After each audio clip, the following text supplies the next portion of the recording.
Hey everybody, Adam Phillips here for Dynamite Entertainment, and we're here today with Hans Rodionoff. I hope I pronounced that correctly. And Very Adam good. and Goldberg, the writers of the upcoming miniseries Garbage Pail Kids Origins, coming from Dynamite Entertainment in October. We're going to talk to them in a moment. Just before we begin, I want to remind everybody, please hit the like button on this video and subscribe if you haven't done that already, so you don't miss any content on the Dynamite Entertainment YouTube page. Guys, it's great to have you here. Thanks for having us. Yeah, this is a wild looking project. I know you have worked on some Garbage Pail Kids stories in the past, but this takes it in a whole new direction because you're adding depth, going all the way back many decades to introduce an origin, like it says in the title. So if you could kind of lay the groundwork here and tell us where we're coming from and why the origin is this sort of thing, that would be awesome. Sure. The origins of the origins is really Adam's story to tell. Exactly. So I'm gonna flip it over to him. No, I think it all stems from me being a big collector of Garbage Pail Kids. A lot of people don't know this, but I think I'm on 80 different Facebook groups. I don't think that's exaggeration. I think that's a conservative estimate. At one point it was over 50, but so you're on these groups and you make friends and you get to know all the other people that are really active trading. They still make the cards. Some people think they stopped making the cards in the 80s.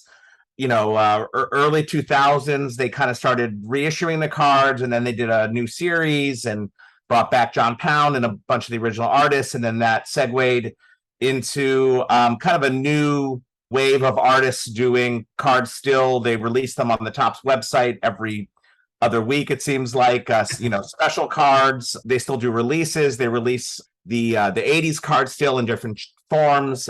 So I'm on those pages, and all the artists are on those pages. And Jeff Zapata, who is a huge GPK artist, he at one point was working at Topps, managing the whole IP.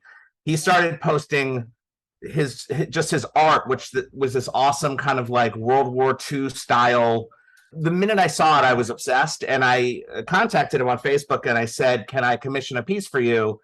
And about Adam Baum, and that's the character I collect because of my name. And I wish I could show it to you. It's hanging on my wall right there. But he did this amazing piece of art where these doctors were putting a giant nuke into Adam's head as he was on an operating table, and that was kind of where we were just like, what's this is an amazing origin. So like, what's the story here? So it all came from Jeff, really. And Jeff had all these crazy ideas, and we just started riffing. And that went on for a couple years until Dynamite finally was like, let's take all your ideas and put this in a comic. So wow. Yeah. That's about it. It just super fans. That me being a super fan and harassing Jeff. That's and then Hans and I are writing a number of comics together, and just by him working at my company, Hans and I work on the Muppets now, and we've worked on movies together. But we've started. Hans comes from comics, and that was always a world I wanted to dip my toe into. So I brought in Hans just because he's just soaked in Garbage Pail Kids just by working with me for the 5 years. I did not collect the Garbage Pail Kids as a kid, and I'm the opposite of Adam. So like I had no idea who any of these characters were, and so I was able to come in from a completely different perspective. And the only way that I got into like Garbage Pail Kids was because one year on the Goldbergs, Adam he commissioned Garbage Pail Kids for all the people that were working in the writers' room for the Goldbergs. And so and Brent Engstrom, is that who did it, Ed? Who did that one? No, Dave Gross did that one. Dave Gross. Okay, so they did characters of all of us, and he did this. I have it. I'm going to show it. So he did one for me that was called Horrorless Hans, and the idea was that I'd made all my first part of my career was based on doing like horror properties, and now I was writing comedy, and so I'll show it. So I'm so proud of this. It's like my favorite thing in the world. So it's like you can see I'm sitting on the desk and I'm writing comedy, and Freddy Krueger and Pennywise are outside my window, and they're crying because I'm not writing horror. That's real comedy when you have a whoopee cushion there. That's right. And the rubber chicken. and Shattering Teeth. Chattering Teeth. Yeah. It's Yeah, every so- comedy thing.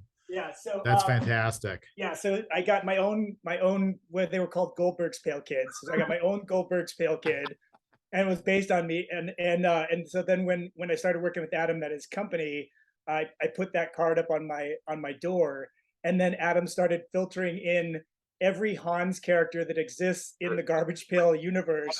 There's like 20, so 20. Really? So now like my entire door is just all the Hanses that have ever existed in the Garbage Pail Kid. It's like I have them all. I have like Hans is such an easy name for them because it's so similar to Hans. That's right. There you go. Yeah. It's like Frying Hans and Hans Across America, and I got them all. So Hans, for sure. yeah, but so my love of Garbage Pail has sort of grown from like it's like a contact high from Adam that I've gotten over the years. Yeah. And yeah, so then we were doing a bunch of other comic book projects, and then Adam just brought me in. But yeah, that was my perspective, because like Jeff and Chris Meeks and Adam and like everybody that was already sort of involved on the project is so well versed in that universe that all I had to do was just sort of go like, hey, is there a character that does this? Or like, it'd be cool to do a fight against this guy and this guy, and it was, so my job was like super easy.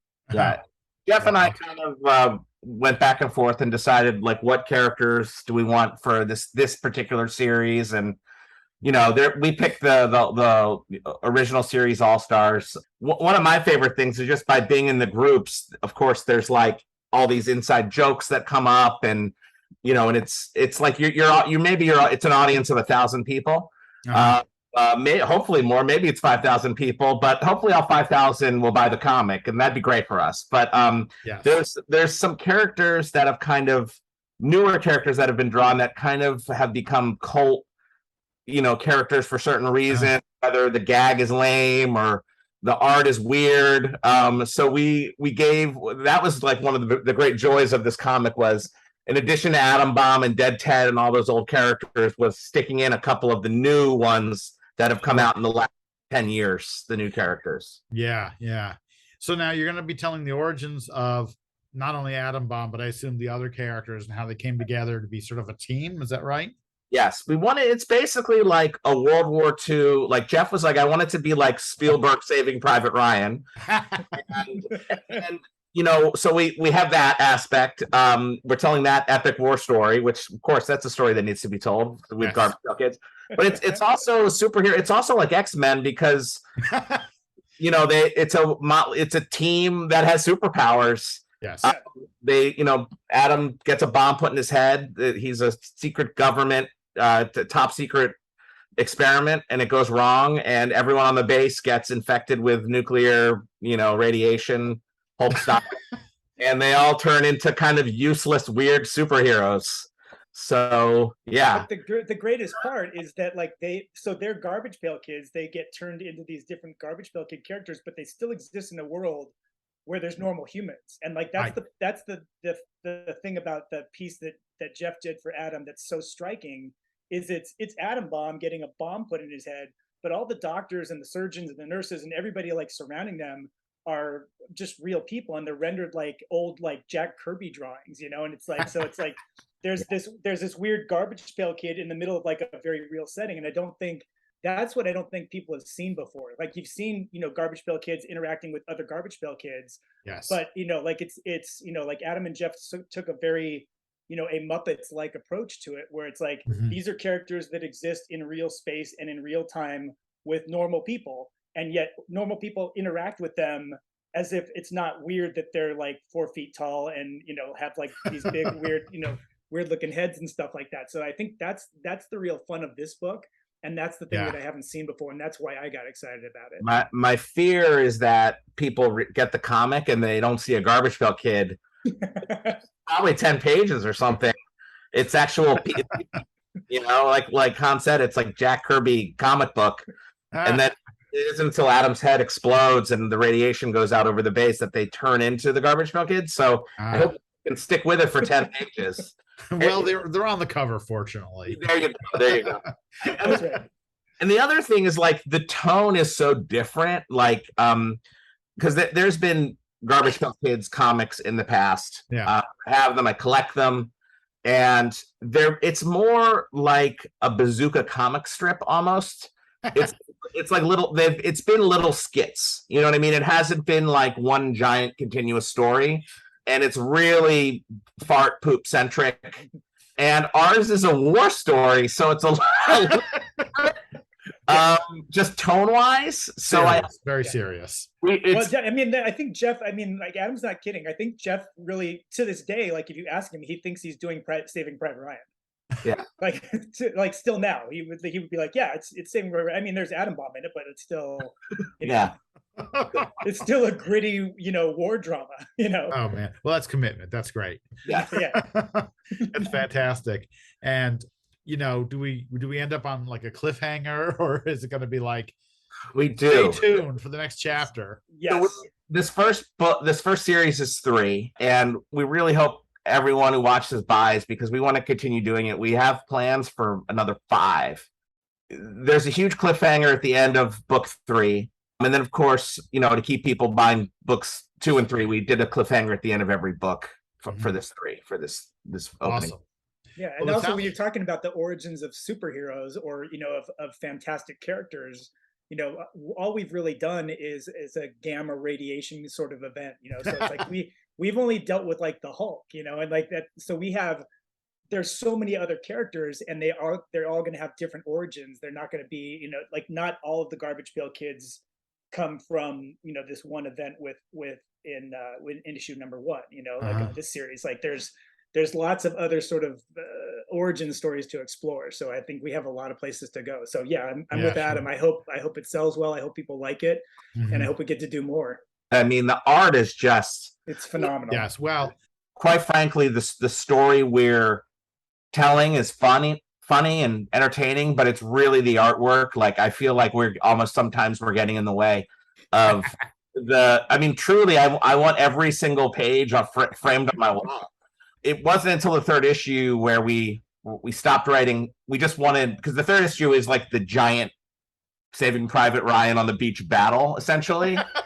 And it was weird because we were just writing pages quickly. We're like, Jeff, just, and Chris to color, and I think Dustin's coloring too.